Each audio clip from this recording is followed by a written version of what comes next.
Right now, Canada is standing at a crossroads that could change its economic future forever. In a shocking move, Donald Trump has made a demand that no one saw coming. A demand so outrageous that it has sent shockwaves through global markets, forcing Canada into a high-stakes economic battle it never wanted. It all started as a casual remark, something dismissed as political banter. But then, it escalated. Trump's words were no longer just rhetoric. They became a full-fledged economic weapon. A 25% tariff on all Canadian imports, a threat that could cripple industries overnight. But the real shocker? That was just the beginning. What happened next was even more unthinkable. Trump publicly declared that Canada would be better off as part of the United States. He called Trudeau the Governor of Canada, sparking outrage, panic, and a global media frenzy. He was not joking. With economic pressure mounting, Canada had two choices: fall in line with US demands or fight back and risk severe consequences. Trudeau was backed into a corner. Billions in trade were at stake. US reliance on Canadian oil, minerals, and energy had never been greater, yet Washington was tightening its grip. The world watched as Canada scrambled to find an escape route, securing deals with Europe and Asia, diversifying its markets at record speed. But it was not enough. The US was closing in and time was running out. And then, on February 1st, Trump made an announcement that would take this crisis to an entirely new level. An announcement that no one saw coming. What he said next? It changed everything. For decades, Canada and the United States have shared one of the closest economic relationships in the world. Trillions of dollars in trade, open borders, and decades of stability. But everything changed when Washington decided that this partnership was no longer an advantage, it was a liability. It started with a subtle shift. Tariff threats, policy changes, the kind of slow-moving pressure that most people barely noticed. But behind closed doors, the message was clear. Canada needed to stop depending on the US, or Washington would make the decision for them. For years, the United States had been the primary buyer of Canadian goods: oil, lumber, agriculture. 97% of Canada's crude oil exports flowed directly south, making the US the single most important customer. It was an arrangement that had worked for both sides. But then Washington's strategy shifted. The Trump administration, fixated on economic nationalism, saw this relationship differently. To them, Canada was not an ally in trade. It was a competitor that had benefited from US dependence for far too long. That is when the real pressure began.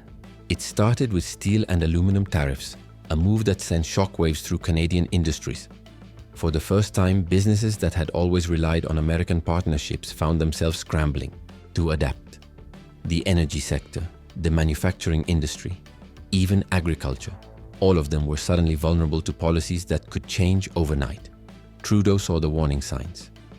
Canada's government had a choice: either stay tied to the US economy and risk being squeezed out, or start looking elsewhere.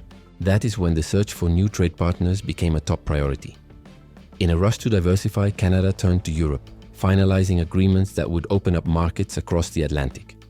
The Canada-EU Comprehensive Economic and Trade Agreement, or CETA, was supposed to be the answer. Overnight, 98% of tariffs between Canada and Europe were eliminated, promising new opportunities and a lifeline away from US reliance. But there was a problem. A deal on paper did not mean economic security in reality. Even as Canada worked to strengthen ties with the EU, one fact remained. Washington was still watching, still controlling, and still ready to retaliate if Canada moved too far away. And then, the US played its next card, a new wave of tariffs. This time they were different. This was not just about taxing imports. This was about leverage. Washington had made it clear that Canada's dependence on the US would come at a price. By this point, Canadian officials knew that an economic war was no longer a possibility. It was a reality. And with every new tariff, every new restriction, one thing became clear. Canada's economy was now under siege. But while Trudeau scrambled to find an escape, something even more dangerous was happening behind the scenes, because Trump was not just planning a trade war. He was planning something far more radical, and Canada was not ready for what came next. Canada was running out of time. The US had made its position clear: comply or suffer the consequences. With American tariffs hammering key industries and uncertainty growing, Trudeau had no choice but to look beyond North America.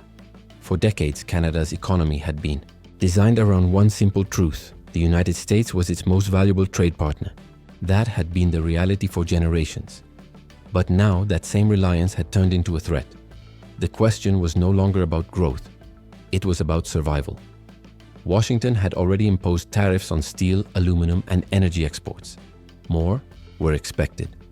The White House was actively looking for ways to pressure Ottawa into submission.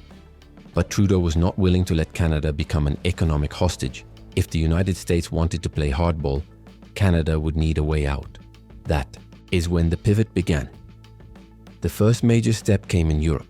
Trudeau and his government accelerated trade negotiations with the European Union, pushing for deeper economic integration under CETA.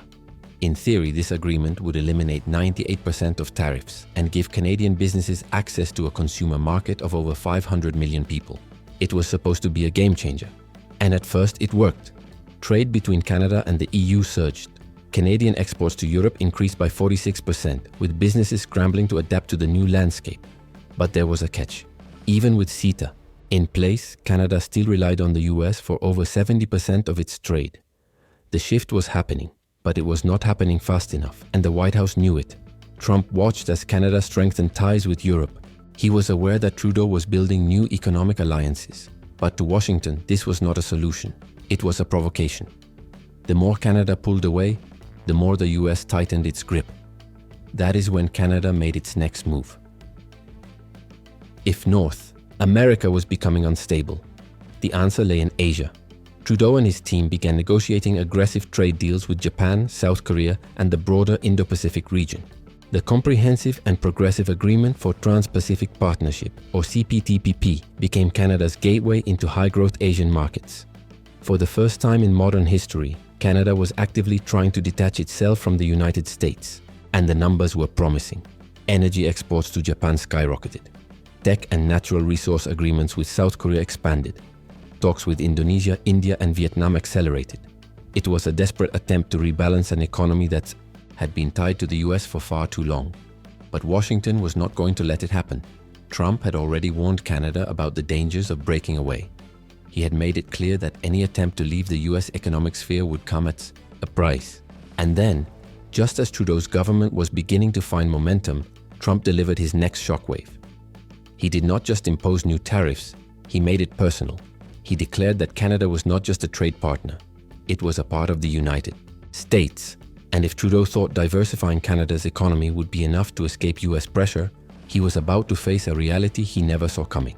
It was supposed to be a trade war. Tariffs, sanctions, economic pressure. But no one expected what happened next. Donald Trump had been escalating tensions with Canada for months. The tariffs, the trade restrictions, the relentless economic threats, these were all meant to force Trudeau into submission. But then, Trump did something no one had anticipated. He crossed a line that even his closest advisors had warned against. He suggested that Canada should no longer be an independent nation. At first, it sounded like another one of his off-the-cuff remarks, the kind of statement that made headlines for a day and then faded into the background. But this time, it was different. It started at a private dinner in Mar-a-Lago. Trump, surrounded by close allies and advisors, casually floated an idea that left everyone in stunned silence. Why not just make Canada the 51st state? The room erupted in nervous laughter. Even his most loyal supporters thought he was joking.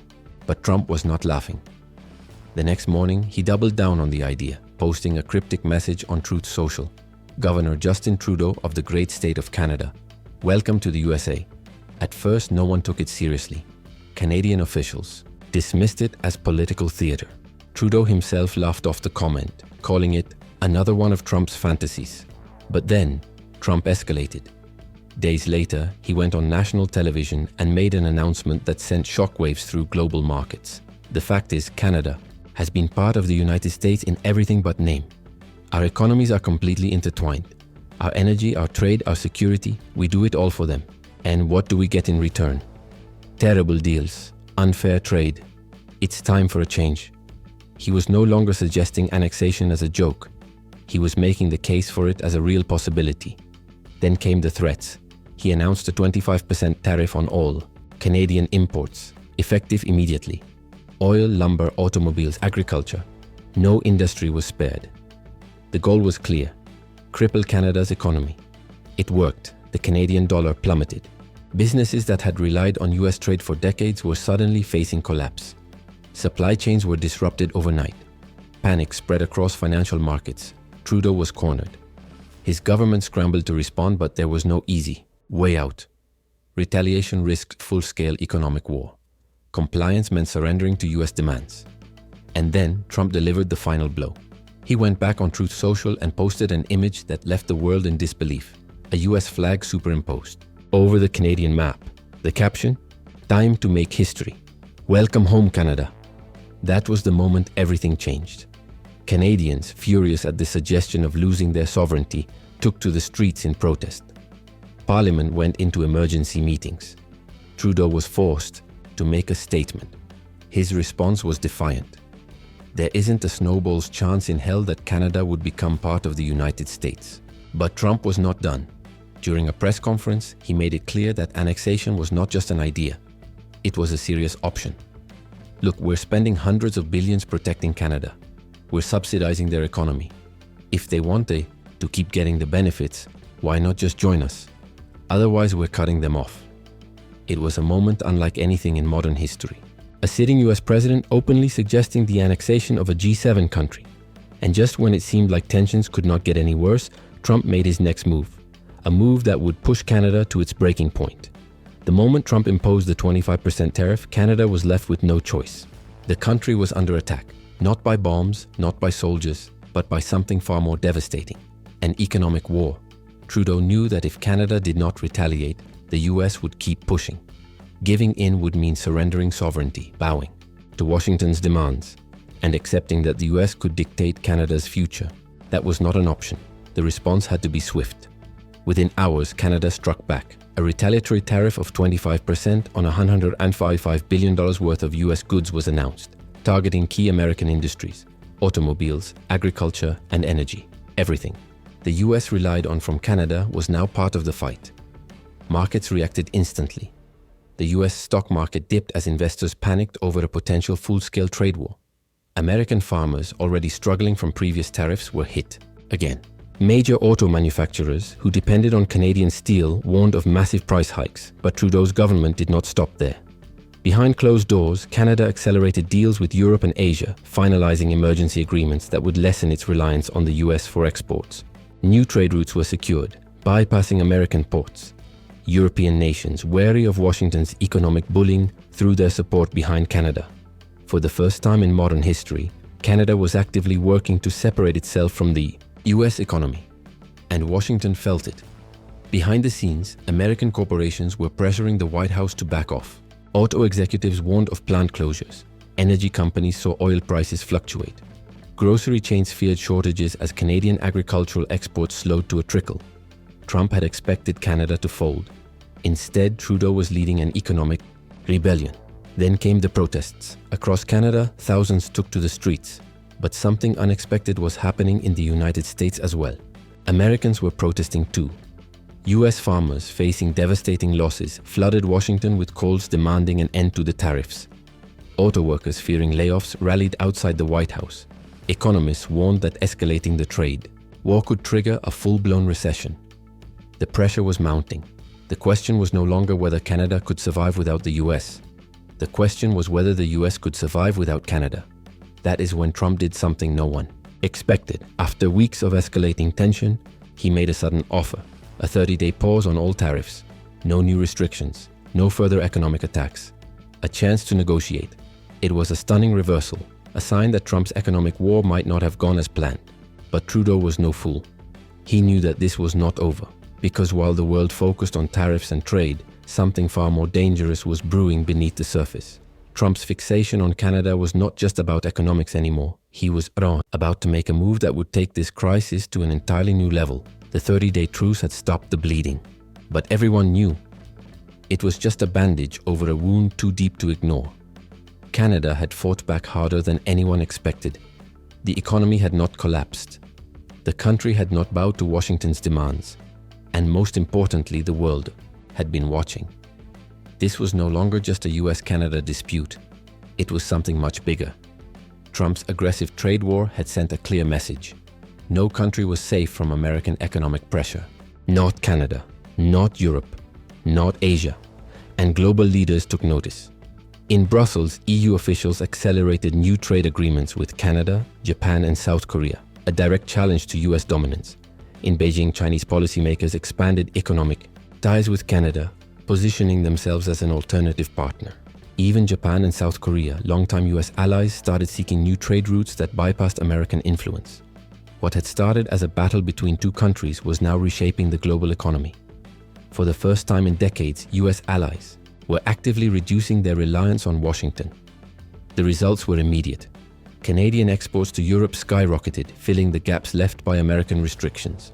Asian demand for Canadian energy surged, marking a historic shift in trade flow. The world was adjusting, but the United States was not. Washington was losing control. The White House had expected Canada to cave. Instead, the tariffs had backfired, spectacularly. While Trudeau secured new alliances and long-term stability, the US was left with a crumbling trade strategy and an increasingly isolated economy. The American corporate sector knew it. Major companies, from automobile manufacturers, the tech giants, were pressuring Washington to rethink its approach. The backlash against Trump's policies was growing, not just internationally, but at home. And then came the worst news yet. The numbers had arrived. US exports to Canada had plummeted. Jobs in industries dependent on Canadian trade were vanishing. Farmers, already struggling under previous tariff wars, were on the brink of collapse. Trump had promised strength. Instead, he had triggered something no one in Washington had seen coming, a global realignment that no longer revolved around the United States. The world had moved on. Canada had won the battle. But had the US just lost the war? The world had changed. Canada had been forced into a fight it never asked for. But instead of breaking, it had adapted. It had rebuilt its trade networks, secured powerful new allies, and proven that it could survive without the United States. The same could not be said for Washington. What had started as a strategy to tighten control over Canada had backfired spectacularly. The global trade order had shifted, and for the first time in modern history, the United States was no longer at the center of it. European nations, once deeply dependent on American leadership, had turned to Canada, Japan, and South Korea. Asian markets had diversified their suppliers. Washington's biggest trading partners were no longer waiting for permission to make deals. They were moving forward without it, and yet Trump was still pushing. The tariffs had failed. The annexation rhetoric had been rejected, but the political war was far from over. The question was no longer just about trade, it was about who would lead the future of global economics. For Canada, the answer was clear. It would not be controlled. It would forge its own path. But for the United States, the question remains, has America just made the biggest mistake in its economic history? Or will it find a way to regain its dominance? Let us know what you think in the comments. Is this the end of US global leadership or just a temporary setback?